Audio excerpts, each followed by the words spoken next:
Hi, everybody. I hope you have a wonderful Shabbat. We're, thank God, coming to you from London right before Erev Shabbat, Parashat Vayechi. And as always, we like to try and share a nice idea on Thursday night before Shabbat comes in.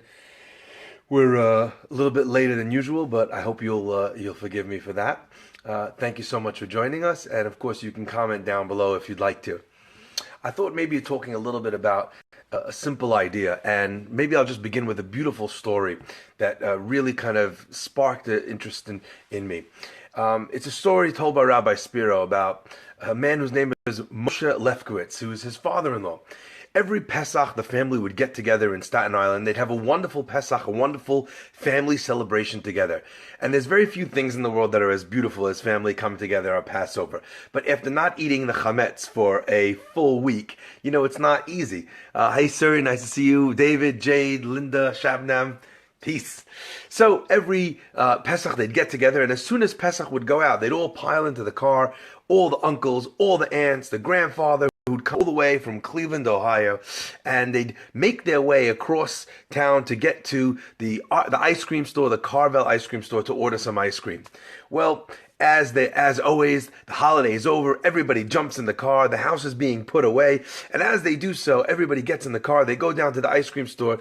Grandpa stays behind. He's not really feeling so well, and even though he used to like to take the grandkids out for that ice cream post-holiday, this time he had to stay home.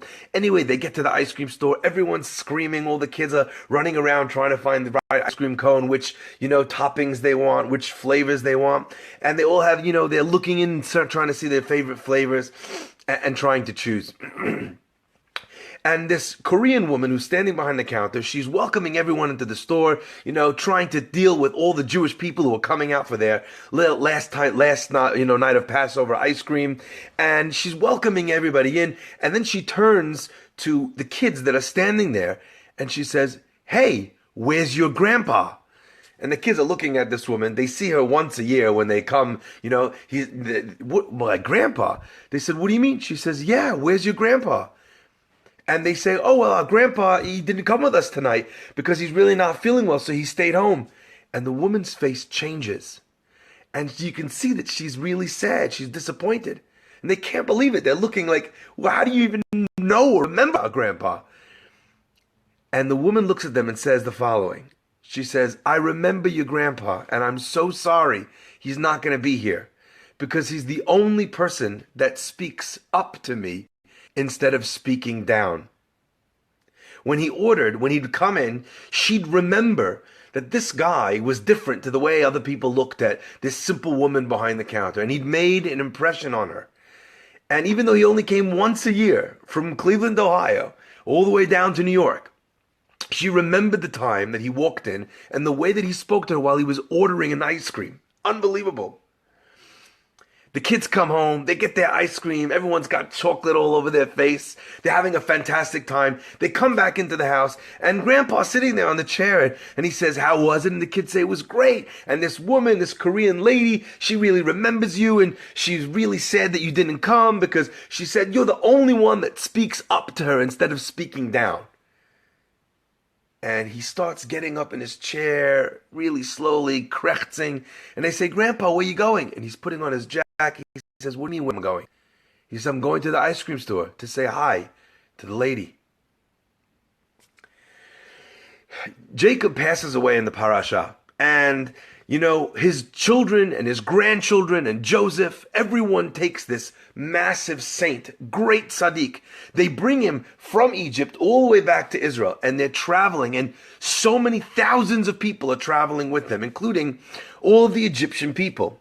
They finally get to the land of Israel, at the time known as the land of Canaan.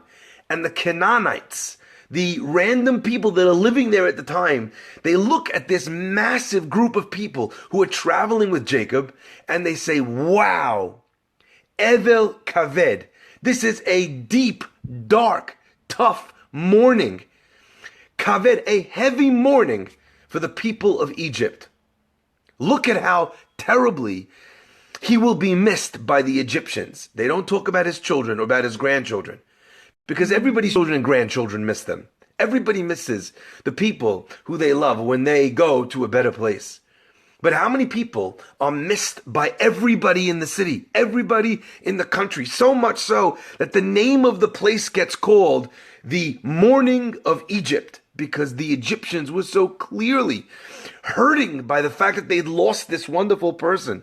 It clearly had made a mark on them to the point that they were so upset about it that the Canaanites were able to look at this party and say, wow, this must be such a difficult time for the entire Egyptian people.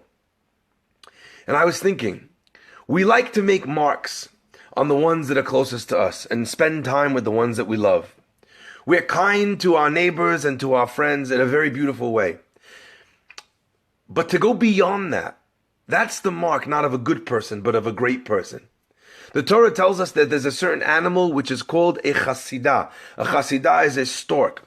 And the word chasidah derives from the word chesed, which is kindness. And yet that animal is not kosher. And our rabbis explain that the reason why the animal is not kosher, even though it has such a wonderful name, is because it only does chesed with its friends, with those that are like it.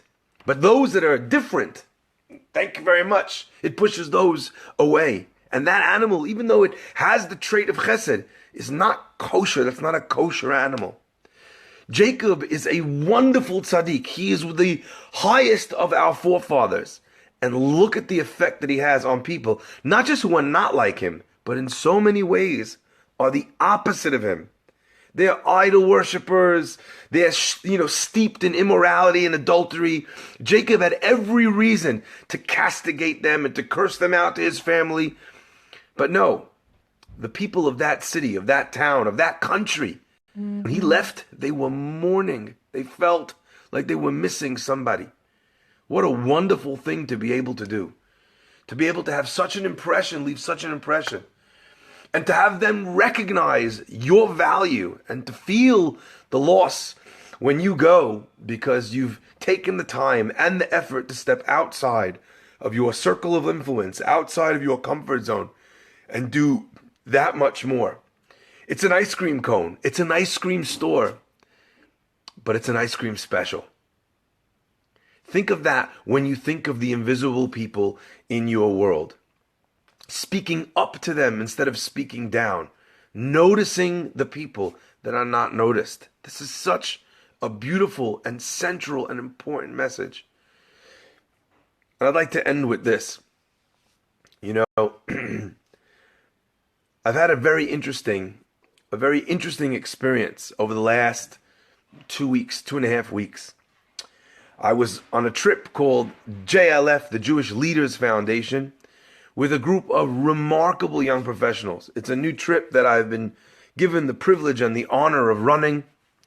And it brings young professionals from all around the world who are leaders to Israel to meet unbelievable leaders and to try and do something incredibly special back in their communities, to try and bring to their communities some program or project or initiative. And the whole time we're in Israel, we're growing internally, but also growing for the sake of others around us so that we can actually bring something special back home.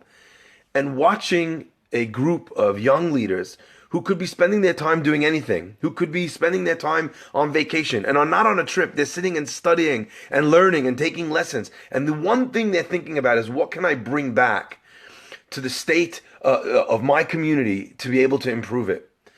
And I think that's maybe perhaps a modern day version of the lesson of Jacob.